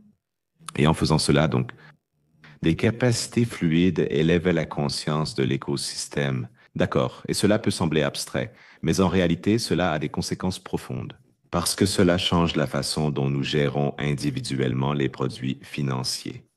Cela modifie la manière de fixer les objectifs individuellement en entreprise et lors des interactions avec l'écosystème. Donc, il faut vraiment croire en cette perspective théorique qui est positive. Cela signifie que cela peut se concrétiser à travers des modèles économiques où tout le monde y trouve un avantage, l'institution ainsi que le client, afin de changer, corriger le système d'accord. Et je crois vraiment que le financiarisme domine le capitalisme. En s'attaquant à la façon dont fonctionne le système financier, cela entraînera un effet de débordement, nous aidant à comprendre comment l'économie réelle doit également changer, mais autrement, à la lumière de la transparence. Oui, c'est l'élément clé et c'est aussi le défi. Ma prochaine question y répond. D'accord. Donc en ce moment, nous avons aussi, par exemple, j'étais récemment à une conférence avec le directeur de Mastercard et il a mentionné que euh, l'économie crypto représente environ 11 000 milliards de dollars. Donc j'aimerais entendre votre avis. Quand il s'agit de ce grand éléphant dans l'économie mondiale et dans la salle et aussi comment vous voyez, bien sûr, les technologies blockchain à plus grande échelle. C'est la finance décentralisée, la DeFi, c'est la crypto et ce sont les actifs numériques. Donc, d'après vos recherches, Tour, comment voyez-vous ces deux technologies et secteurs et les impacts qu'ils ont déjà sur notre économie mondiale? D'accord. Donc, la crypto apporte de l'opacité à un niveau extrême. D'accord. Ce n'est pas forcément transparent, mais c'est un domaine en pleine croissance qui comporte aussi des éléments de valeur et qui doit être compris. Ce qui m'inquiète, c'est le fait que même dans des forums de haut niveau où je rencontre des chercheurs brillants, il y a trop de discussions sur les aspects techniques, que ce soit la blockchain ou d'autres éléments, au lieu de discuter ce que cela signifie en termes de politique monétaire et de transformation du système économique. Vous savez, le fonctionnement du secteur bancaire et maintenant, cela croise les besoins de l'économie. Donc, d'un côté, parler trop de technologie fait que les gens perdent le sens des réalités. Ils ont tendance à suringénier le système. Et quand c'est suringénieré, il y a toujours un problème parce que les choses suringénierées sont opaques et finissent à un moment donné par s'effondrer. Donc la résilience est un enjeu. Et en même temps, il n'y a pas de discussion sobre sur ce que cela signifie en termes de fonctionnement des marchés financiers et de leur interaction avec la vie humaine et l'économie. Et je peux vous le dire ainsi, il y a un éléphant encore plus gros dans la pièce qui est intégré dans la théorie du Bitcoin et dont personne ne parle jamais. Je trouve que Satoshi Nakamoto, quelle que soit son identité, a fait preuve d'une grande ingéniosité dans sa création. Il considère que lorsqu'on évoque la crypto, il faut d'abord parler du Bitcoin, puis du reste. Il estime que le Bitcoin n'est ni seulement de l'or numérique, ni uniquement une monnaie numérique. Il peut être l'un ou l'autre selon le contexte. Ses usages ne se chevauchent pas. C'est une question de théorie et de situation. Quant à son succès, il reste incertain d'après lui. Avec le niveau humain, l'élément de minage est numérique dès le départ. Donc, tu es incité, n'est-ce pas, à miner, oui, pour un coût plus élevé, jusqu'à ce que, en gros, ce soit terminé. Et puis, une fois que tout a été miné, comment gardes-tu la valeur? Eh bien, pour donner de la valeur, cela doit devenir un mécanisme transactionnel. Donc, le coût transactionnel doit diminuer pour que cela commence à devenir un élément, vous savez, une unité d'échange, afin que cela devienne essentiellement de l'argent, mais il faut passer par ces deux phases, n'est-ce pas, ce qui prend beaucoup de temps. Dans cette conceptualisation originale, mais l'état final que Satoshi évoque est en quelque sorte magnifique. Donc maintenant, Vous n'avez plus, vous savez, une masse monétaire subjective parce que la quantité de grandes monnaies est essentiellement plafonnée et limitée. Et donc, vous éliminez ce que vous auriez considéré comme mauvais dans le système, n'est-ce pas? Donc, la mécanique serait que l'argent est créé entre les banques commerciales et les banques centrales. D'accord, que je le croie ou non, mais c'est ce qu'il croyait. Et donc, de façon automagique, c'est son mot, le monde deviendrait un monde meilleur, n'est-ce pas? Parce que nous avons un mécanisme déflationniste qui élimine l'élément inflationniste dans l'économie et la façon dont cela est créé. Cependant, il y a un énorme éléphant dans la pièce. Le premier million de coins a été miné, personne ne sait où ils sont et on ne peut pas les ignorer car cela nuirait à la confiance dans le système. Ce million représente désormais un vingtième des 21-22 milliards minables. Et vous savez, le ratio, si vous remontez à 2008 et 10, c'est exactement, pour moi en tout cas, par hasard. À l'époque, il y avait, si je ne me trompe pas, environ 40 000 milliards de dollars de dettes libellées en dollars américains dans le monde et les actifs de la Réserve fédérale étaient en gros 2 à 3 000 milliards. Donc, c'est plus ou moins le même pourcentage. Cela signifie qu'au final, même si vous changez la façon dont l'offre monétaire fonctionne, il y aura un prêteur en dernier ressort. Donc, ce n'est pas vraiment un système décentralisé parce que quelqu'un possède 1 million de ces bitcoins et dans cette consolidation, cela deviendra la nouvelle banque centrale et vous ne savez pas qui est cette banque centrale. Et personne n'en discute, donc c'est une discussion fondamentale en termes de qui serait le propriétaire du système parce que tout le monde aurait un bitcoin dans la conceptualisation, mais quelqu'un en possède 1,120 000, ce qui représente le pouvoir de la Fed. Qui est ce prêteur en dernier ressort qui dominera le système? C'est une nouvelle forme d'esclavage, d'accord? Donc, à partir de là, on peut discuter du reste, mais si cela n'est pas discuté, le reste, pour moi, de la cupidité, d'accord? L'opportunité d'injecter de l'argent ou de retirer de l'argent du système, personne ne s'en préoccupe parce que nous n'avons pas résolu ni abordé les fondements théoriques même de cela, ce qui a un impact fort sur le fonctionnement du système par la suite. Je suis d'accord avec toi et je pense bien sûr que c'est une boîte de Pandore à bien des égards, mais aussi les principes de, surtout la finance décentralisée et les principes des crypto-monnaies et des jetons numériques étaient précisément de décentraliser la finance et de créer une économie de pair à pair.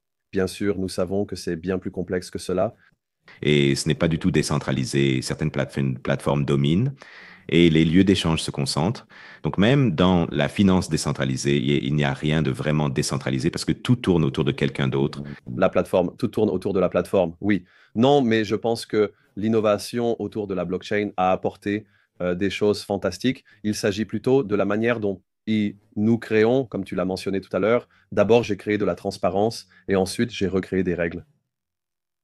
La blockchain appliquée au Bitcoin ne crée pas de transparence parce qu'au final, il y a un prêteur de dernier recours que personne ne connaît, donc il y a un problème ici. La blockchain elle-même peut générer de la transparence, mais c'est l'application de la technologie qui fait toute la différence, n'est-ce pas? Mais ne pas distinguer clairement ces deux aspects est problématique, d'accord? Ah non, je suis d'accord avec toi et je pense que ça dépend de la façon dont tu utilises le système. L'autre jour, ce n'est pas différent de la corruption sur les marchés financiers. La corruption dans un système dépend de la manière dont tu utilises le système. C'est la même chose. Oui, complètement. Donc, je ne sais pas, des questions. À chaque fois, il me reste deux questions, dont une sur les marchés financiers et la durabilité. L'un des défis actuels, en pleine réflexion, est d'intégrer la croissance durable. Et bien sûr, l'environnemental, social et gouvernance, c'est-à-dire environnemental, social et gouvernance, dans les stratégies principales des marchés financiers, ainsi que dans nos modèles socio-économiques. Alors, comment voyez-vous cela précisément en tant que membre d'une des plus grandes entreprises technologiques au monde et en même temps en tant que chercheur sur les marchés de capitaux et également en tant qu'expert? D'abord, disons que la technologie elle-même. A un impact sur la durabilité. Vous visez la neutralité carbone, mais ce ne sera jamais totalement zéro. Il faut donc rester conscient de ces actions. Fait étrange, à mesure que l'intelligence artificielle générative a dominé les gros titres, Et d'une certaine manière, on s'en soucie un peu moins, mais ces modèles sont extrêmement, vous savez, énergivores, peut-être même plus qu'un Bitcoin. Donc, très probablement, quand la technologie s'améliorera, grâce à des modèles plus petits et à l'open source, cela sera réduit en essence, mais c'est toujours le cas. Mais le gros problème ici, c'est encore la définition de la valeur. Ce n'est pas bon de sauter dans le train de la durabilité juste parce que c'est éthiquement correct de dire je génère de la valeur en relation avec les clients, si vous ne pouvez pas le démontrer. Donc, c'est la démonstration de l'impact qui est l'élément clé qui distingue le greenwashing de la réalité. Et comment démontrez-vous l'impact? Eh bien, il faut avoir des données. Et comment avoir des données? Il faut connecter les systèmes à travers différentes industries. Et comment faire cela? Il faut des standards pour que cette communication ait lieu et des plateformes technologiques pour que cette architecture de données fonctionne et les éléments de connaissance doivent être agrégés, ce qui signifie que c'est la reconceptualisation de la technologie de l'information qui permettra que cela se réalise ou non. Et d'une certaine manière, nous y arrivons. Mais nous n'y sommes pas encore parce que théoriquement, nous pouvons y arriver, mais pratiquement, il y a différents incitatifs dans le système. Donc, laissez-moi l'expliquer de cette façon. L'histoire de la technologie de l'information passe par 3 phases.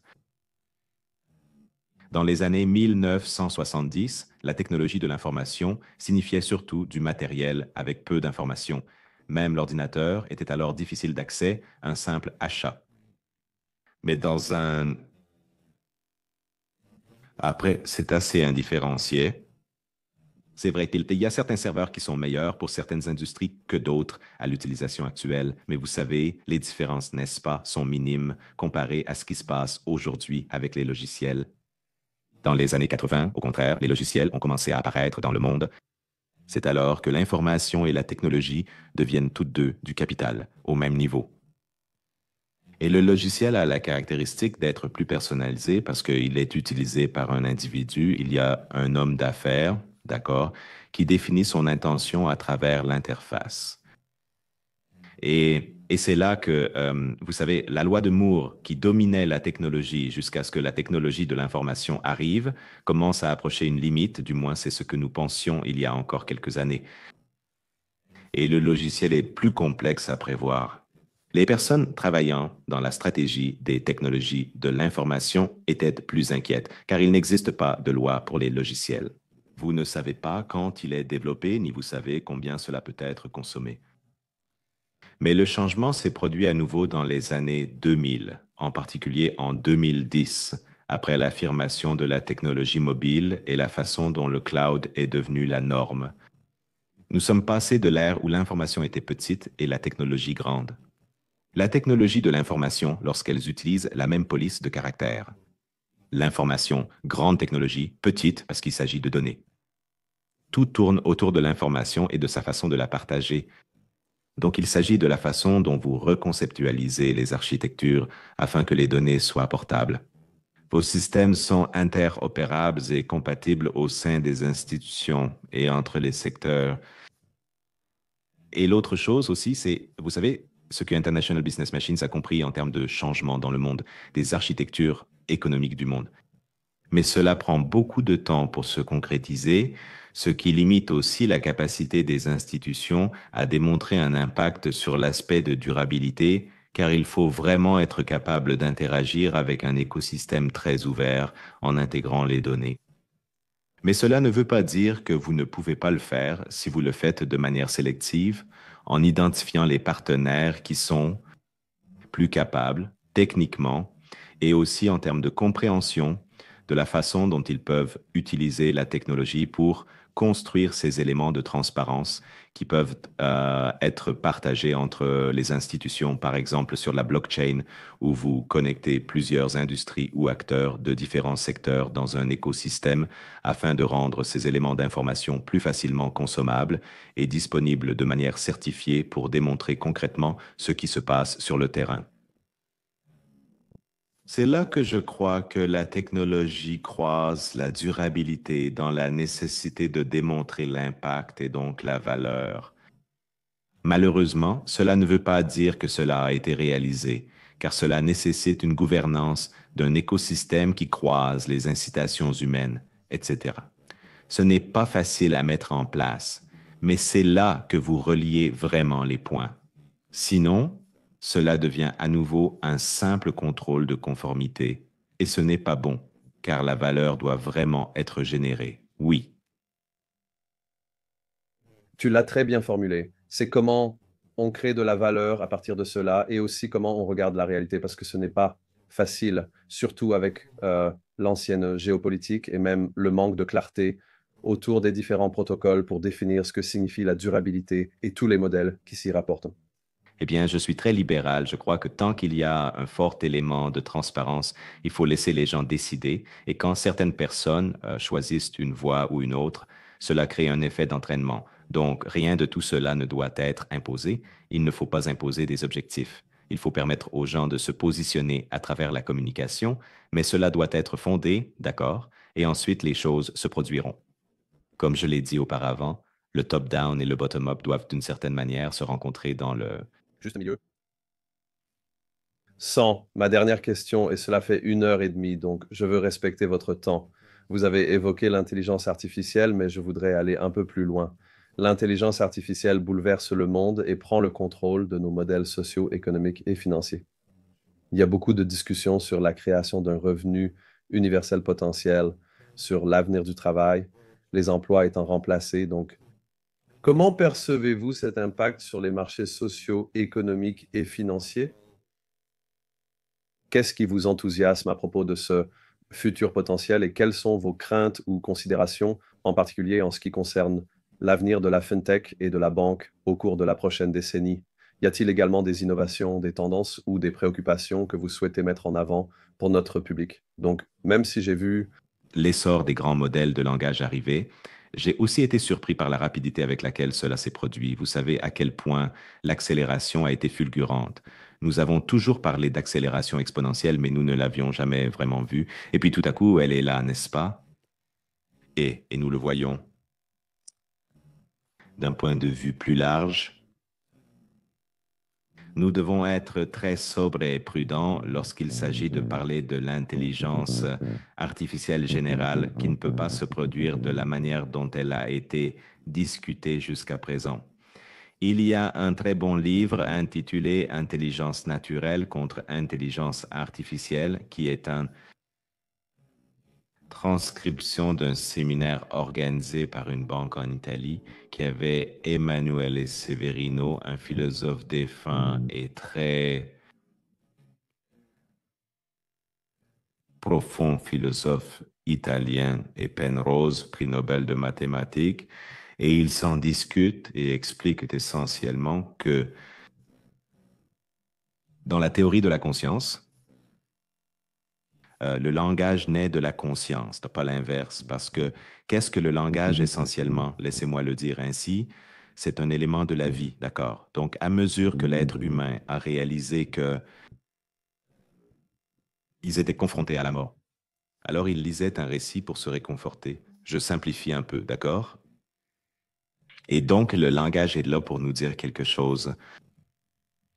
Et le langage est imparfait parce que je peux dire j'aime ce verre ou je peux dire je t'aime. C'est le même mot avec un sens très différent. Mais si je dis je t'aime, sais-tu si c'est sincère? Est-ce que je joue avec les mots et leur sens? Change-t-il dans mon esprit? Donc, c'est très privé. Maintenant, on commence à comprendre que la réalité quantique qui concerne la confidentialité de l'information domine le monde et que le langage est imparfait pour exprimer cela. Donc, il y a autre chose qui façonne ce qui se passe dans notre âme et qui ne peut pas être exprimé à travers le langage. Donc, tout ce que j'entends de Sam Altman ou de personnes similaires, vous ne créerez pas d'intelligence artificielle générale à partir du langage tant que vous ne commencez pas à tricher, d'accord? Et à redéfinir le sens de l'intelligence artificielle générale pour séduire votre référentiel, n'est-ce pas? Donc, si vous abaissez le référentiel, alors vous dites que vous y êtes arrivé. Mais nous avons échoué car c'était différent. Pourtant, nous pouvons alimenter des analyses très puissantes qui sont, si vous voulez, extraordinaires dans leur capacité, mais encore une fois, leur rôle est d'halluciner parce qu'ils ne savent pas, ils ne comprennent pas, et donc la perspective de la réponse est très importante à ce sujet, à ce sujet.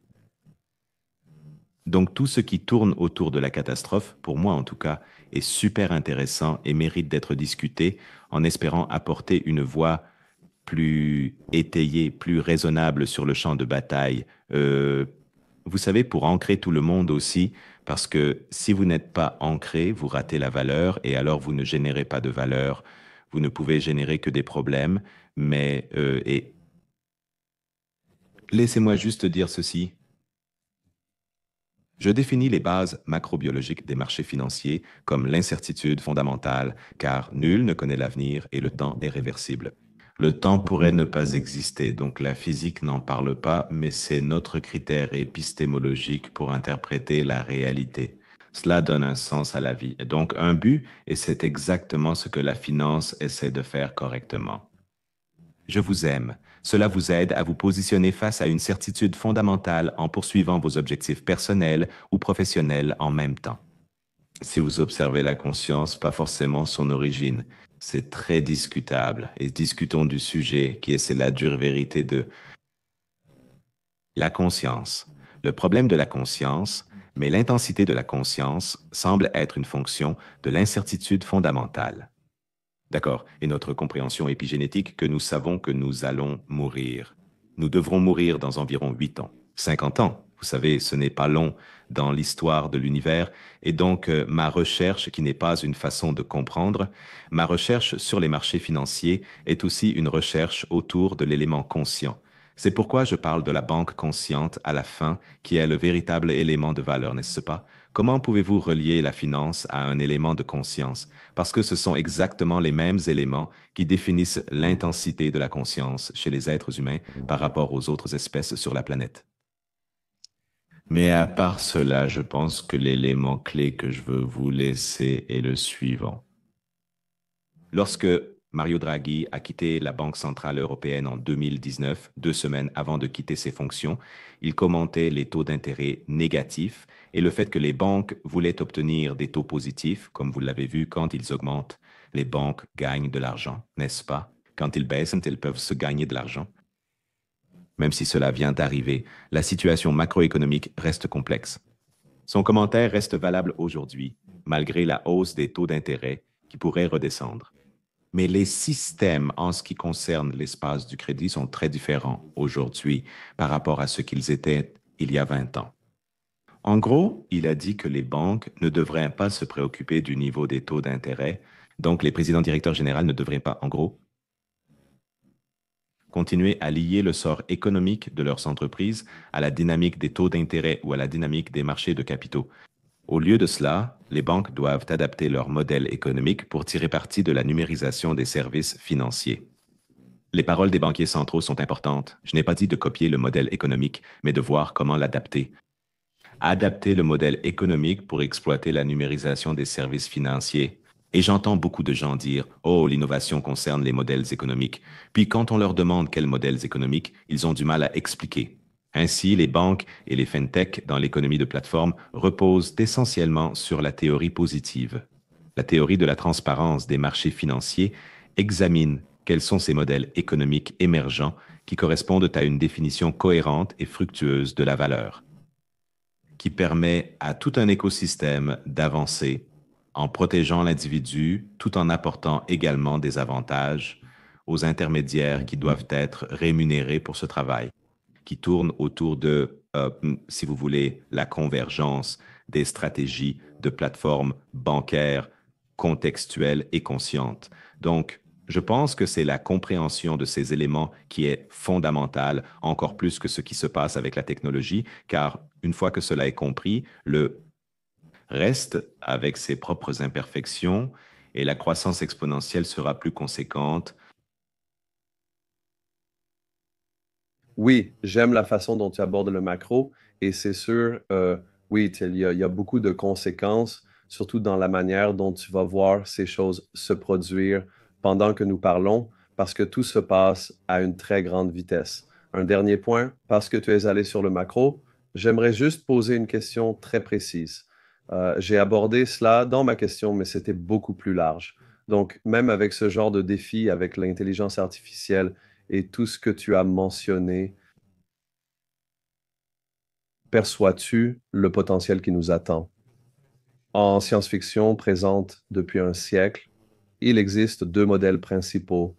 Bien sûr, c'est scientifique, mais aussi très fictif, avec de nombreux exemples visibles, comme Star Trek, où tu as une société qui continue d'avancer avec toute cette innovation et qui crée toujours une sorte de, je dirais, une humanité durable. Et il y a beaucoup d'autres modèles dans la science-fiction qui nous amènent vers un modèle très dystopique comme Blade Runner ou beaucoup d'autres choses. Euh, Alors, de quoi avons-nous besoin en ce moment? Et ma question pour vous directement en tant qu'expert financier et technologue est la suivante. Il est évident que même avec tous les défis de l'intelligence artificielle, elle bouleverse déjà l'ensemble de l'économie mondiale. Et même, par exemple, un certain chercheur comme Jeffrey Hinton parle de risques potentiellement massifs, et c'est lui le parrain de l'intelligence artificielle, et nous avons une communauté de chercheurs divisée, certains d'entre eux évoquant ces risques énormes. Je pense que c'est une grande partie de cela là-dessus. Je suis aussi de cet avis, et il y a d'autres chercheurs qui pensent que tout ira bien. Nous trouverons une solution, mais en même temps, tout le monde s'accorde à dire que le travail et les systèmes financiers vont être transformés dans les 5 à 10 prochaines années comme jamais auparavant.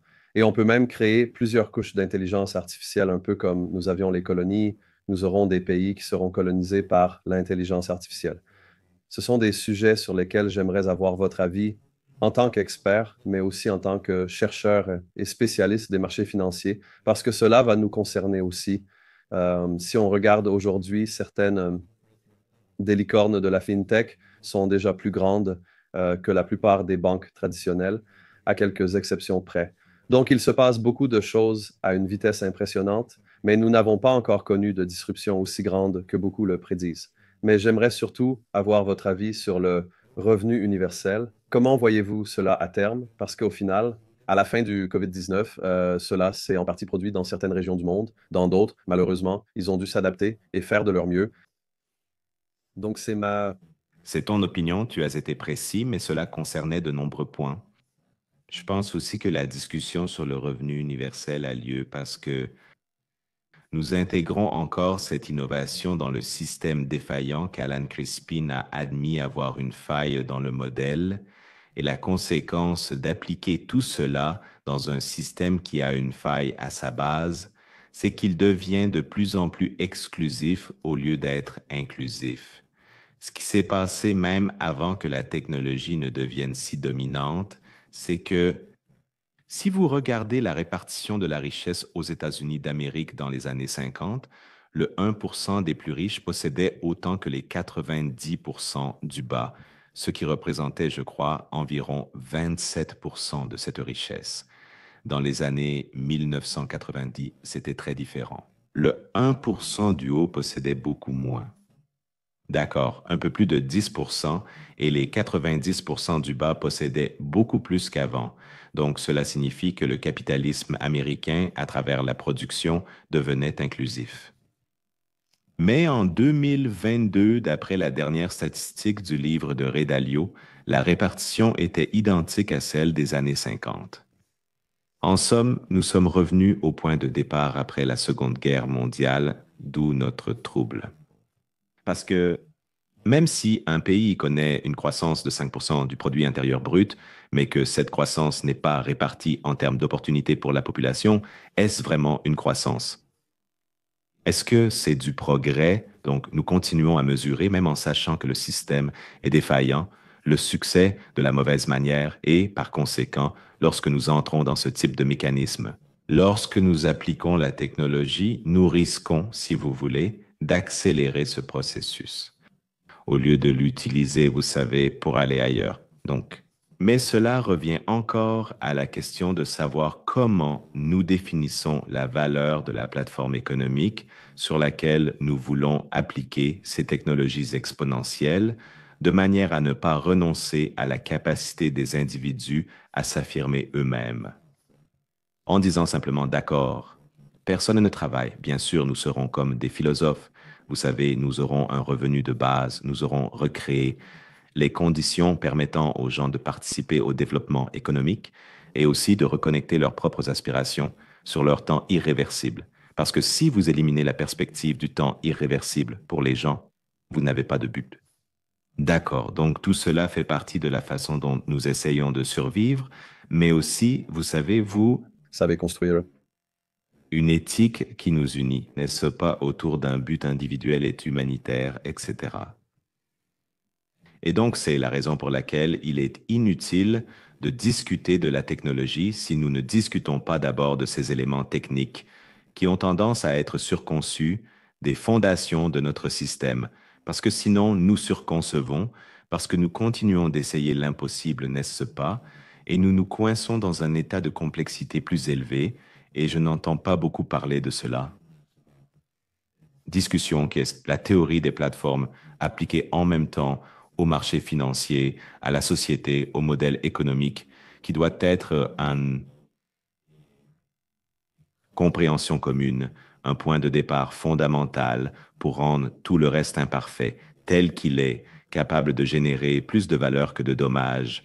Et encore une fois, la valeur n'est pas la productivité en soi, si ce gain n'est pas distribué aux gens, non pas en leur rendant quelque chose issu du système, mais en leur permettant de contribuer au système, n'est-ce pas? Et je sais que c'est complexe, et je sais que cela semble un peu théorique, mais encore une fois, si nous avons aujourd'hui des centrales nucléaires et que nous aurons une énergie nucléaire qui sera plus durable à l'avenir, au lieu d'utiliser du carbone pour produire de l'électricité, ce que nous faisons encore, c'est parce que nous avons construit des théories capables de nous y mener, n'est-ce pas? Sans bonne théorie. Vous savez, nous ne pouvons pas orienter la technologie pour le bien, n'est-ce pas? Et l'utiliser. Et c'est pourquoi j'invite tout le monde à revenir à la recherche et à l'étude et à placer cela au centre de la conversation, parce que cela doit être le centre de la conversation. Le reste est intéressant, c'est puissant, ça enthousiasme les gens parce qu'il s'agit de devenir milliardaire, n'est-ce pas? Ou du marché. Le marché, mais c'est un miroir, n'est-ce pas? Ce n'est pas la réalité. La vraie discussion, je ne l'entends pas chez les décideurs politiques, grands entrepreneurs ou lors des conférences. Ils parlent toujours d'argent et de pouvoir, jamais de la valeur. C'est l'élément clé et je pense qu'il n'y a pas d'entreprise ou de société économique sans valeur au bout du compte. Les marchés financiers concernent la création et la conservation de la valeur. Enfin, ça devrait l'être et ils doivent l'être. Donc, Paolo, c'était un honneur et il y a beaucoup de choses à digérer. Je pense que tout le monde qui nous écoute, tu es un super cerveau, mais tu peux aussi aller à tellement de niveaux, du philosophique au technique et aussi partout où... Où que nous allions, nous revenons toujours au même point central. C'est pour cela que ça en vaut la peine. Amen. Eh bien, Grazimil, ce fut un honneur de t'avoir ici et j'espère que ce sera le début de quelques autres et nous aurons probablement encore d'autres échanges. La chaîne va connaître beaucoup de changements à mesure que nous grandissons. Je voulais le faire depuis longtemps et j'en ai déjà fait un auparavant. Nous allons rassembler toutes les informations sur vous, vos livres et sur les personnes qui nous écoutent, où qu'elles soient. Je vous remercie d'être ici. J'attends du public qu'il soit enthousiaste, qu'il travaille sur certaines de vos provocations et sur des éléments de vos livres, car nous devons tous construire cette valeur ensemble. Faisons-le. Un mouvement. Merci.